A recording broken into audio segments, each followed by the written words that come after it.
Sejam todos bem-vindos ao canal Companheiros da Luz. Leitura do livro A Caminho da Luz. Obra do Espírito Emmanuel, por Chico Xavier. Iniciemos então a leitura do capítulo 19. As Cruzadas e o fim da Idade Média. Subtítulo: As Primeiras Cruzadas. Reportando-nos ao século XI, as cruzadas nos merecem especial referência, dados os seus movimentos, característicos da época. Desde Constantino que os lugares santos da Palestina haviam adquirido considerável importância para a Europa Ocidental. Milhares de peregrinos visitavam anualmente a paisagem triste de Jerusalém, identificando os caminhos da paixão de Jesus, ou os traços da vida dos apóstolos. Enquanto dominavam na região os árabes de Bagdá ou do Egito, as correntes do turismo católico podiam buscar, sem receio, as paragens sagradas, mas a Jerusalém do século XI havia caído sob o poder dos turcos, que não mais toleraram a presença dos cristãos, expulsando-os dali com a máxima crueldade. Semelhantes medidas provocam os protestos de todo o mundo católico do Ocidente, e no fim do referido século, preparam-se as primeiras cruzadas em busca da vitória contra o infiel. A primeira expedição que saiu dos centros mais civilizados, sob o comando de Pedro, o eremita, não chegou a ausentar-se da Europa, dispersada que foi pelos búlgaros e húngaros.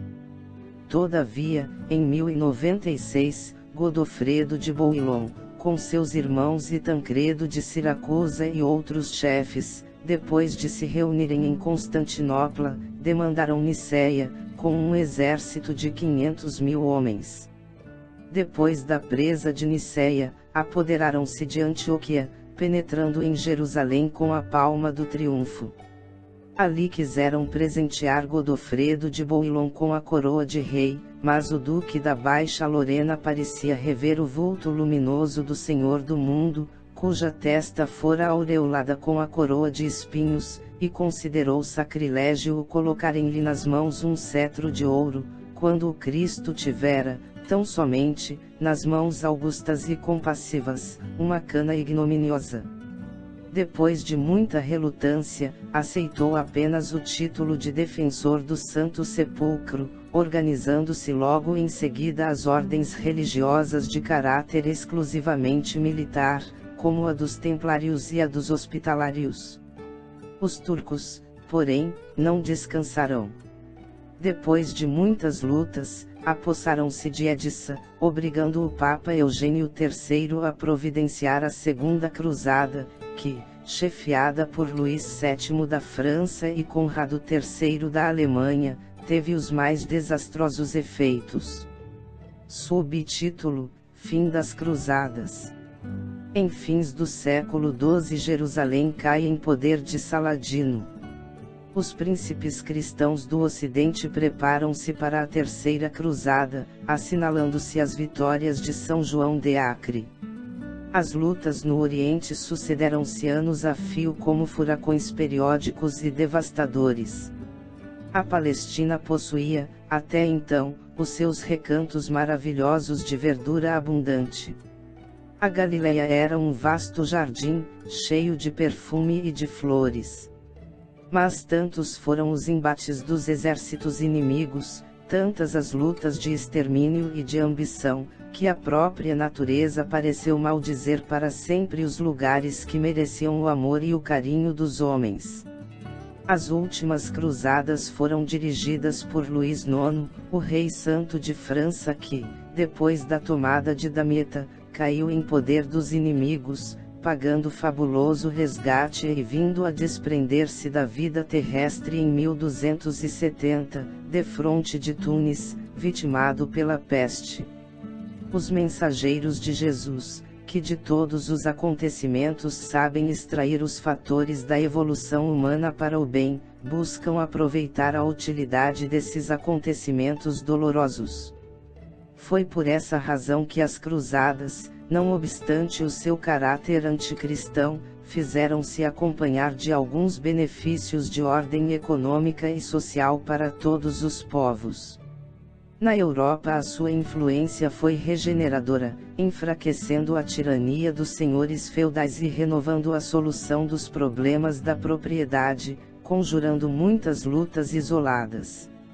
Além disso, os seus movimentos intensificarão, sobremaneira, as relações do Ocidente com o Oriente, apenas paralisadas mais tarde, em vista da ferocidade dos turcos e dos invasores mongóis.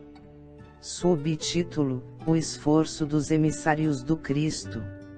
No infinito, reúnem-se os emissários do Divino Mestre, em assembleias numerosas, sob a égide do seu pensamento misericordioso, organizando novos trabalhos para a evolução geral de todos os povos do planeta.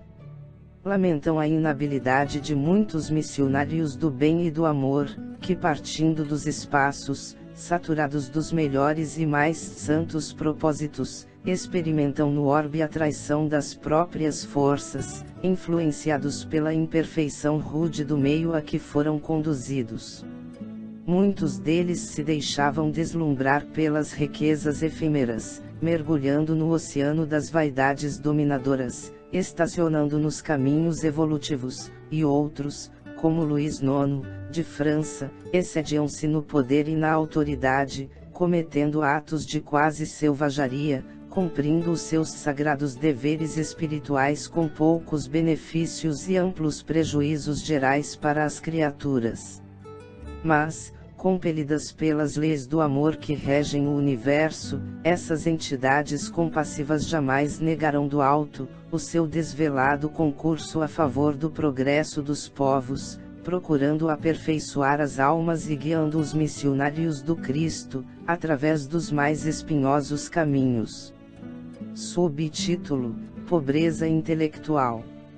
No século XIII estava definitivamente instalado o governo real, desaparecendo as mais fortes expressões do feudalismo. Cada região europeia tratava de concatenar todos os elementos precisos à organização de sua unidade política, mas a verdade é que os meios escassos de instrução não permitiam uma existência intelectual mais avançada. Os estados que se levantavam, organizavam as suas construções à sombra da Igreja, que tinha interesse em não dilatar os domínios da educação individual, receosa de interpretações que não fossem propriamente dela. Os pergaminhos custavam verdadeiras fortunas e o livro era dificilmente encontrado. Até o século XII as escolas estavam circunscritas ao ambiente dos mosteiros, onde muitos padres se ocupavam de avivar a letra dos manuscritos mais antigos, produzindo outros para a posteridade. A ciência, cuja linha ascensional guarda o seu ponto de princípio na curiosidade ou na dúvida, bem como a filosofia, que se constitui das mais altas indagações espirituais, estavam totalmente escravizadas à teologia, então senhora absoluta de todas as atividades do homem, com poderes de vida e morte sobre as criaturas, considerando-se os direitos absurdos do Tribunal da Inquisição, depois do século XIII, quando sob a inspiração do alto, já se haviam fundado universidades importantes como as de Paris e de Bolonha, que serviram de modelo às de Oxford, Coimbra e Salamanca. Subtítulo: Renascimento. A esse tempo opera-se um verdadeiro renascimento na vida intelectual dos povos mais evoluídos do mundo europeu. A universidade se constituía de 4 faculdades: teologia, medicina, direito e artes, reunindo milhares de inteligências ávidas de ensino, que seriam os grandes elementos de preparação do porvir. Rogério Bacon, franciscano inglês, notável por seus estudos e iniciativas, é um dos pontos culminantes dessa renascença espiritual. A Igreja, contudo, proibindo o exame e a livre opinião, prejudicou esse surto evolutivo, máxime no capítulo da medicina, que desprezando a observação atenta de todos os fatos, se entregou à magia, com sérios prejuízos para as coletividades. Favorecida pela necessidade dos panoramas imponentes do culto externo da religião, e pela fortuna particular, a arquitetura foi a mais cultivada de todas as artes, em vista das grandes e numerosas construções então em voga. Com a influência indireta dos guias espirituais dos vários agrupamentos de povos, consolidam-se as expressões linguísticas de cada país, formando-se as grandes tradições literárias de cada região. Subtítulo: Transmigração de povos. É então que inúmeros mensageiros de Jesus, sob a sua orientação, iniciam largo trabalho de associação dos espíritos, de acordo com as tendências e afinidades, a fim de formarem as nações do futuro, com a sua personalidade coletiva. A cada uma dessas nacionalidades, seria cometida determinada missão no concerto dos povos futuros, segundo as determinações sábias do Cristo, erguendo-se as bases de um mundo novo, depois de tantos e tão continuados desastres da fraqueza humana. Constroem-se os alicerces dos grandes países como a Inglaterra, que em 1258, organiza os Estatutos de Oxford, limitando os poderes de Henrique III, e em 1265 erige a Câmara dos Comuns, onde a burguesia e as classes menos favorecidas têm a palavra com a Câmara dos Lordes. A Itália prepara-se para a sua missão de latinidade. A Alemanha se organiza. A Península Ibérica é imensa oficina de trabalho e a França ensaia os passos definitivos para a sabedoria e para a beleza. A atuação do mundo espiritual proporciona à história humana a perfeita caracterização da alma coletiva dos povos. Como os indivíduos, as coletividades também voltam ao mundo pelo caminho da reencarnação. É assim que vamos encontrar antigos fenícios na Espanha e em Portugal, entregando-se de novo às suas predileções pelo mar. Na antiga Lutécia, que se transformou na famosa Paris do Ocidente, vamos achar a alma ateniense nas suas elevadas indagações filosóficas e científicas, abrindo caminhos claros ao direito dos homens e dos povos.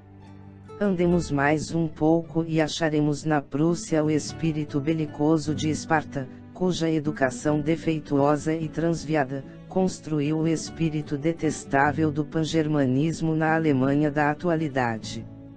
Atravessemos a Mancha e deparar-se-nos-á na Grã-Bretanha, a edilidade romana, com a sua educação e a sua prudência, retomando de novo as rédeas perdidas do Império Romano, para beneficiar as almas que aguardarão, por tantos séculos, a sua proteção e o seu auxílio.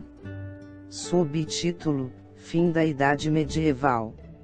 Do plano invisível e em todos os tempos, os espíritos abnegados acompanharam a humanidade em seus dias de martírio e glorificação, lutando sempre pela paz e pelo bem de todas as criaturas.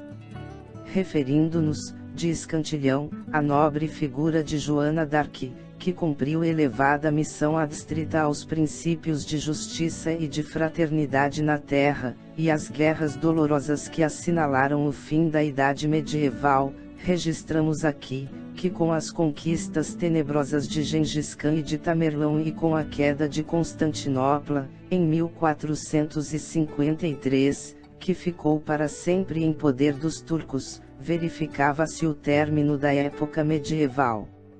Uma nova era despontava para a humanidade terrestre, com a assistência contínua do Cristo, cujos olhos misericordiosos acompanham a evolução dos homens, lados arcanos do infinito. Chegamos ao final deste capítulo. Não percam o próximo de número 20, Renascença do Mundo. Muito obrigado. Boa reflexão, que Jesus abençoe a todos.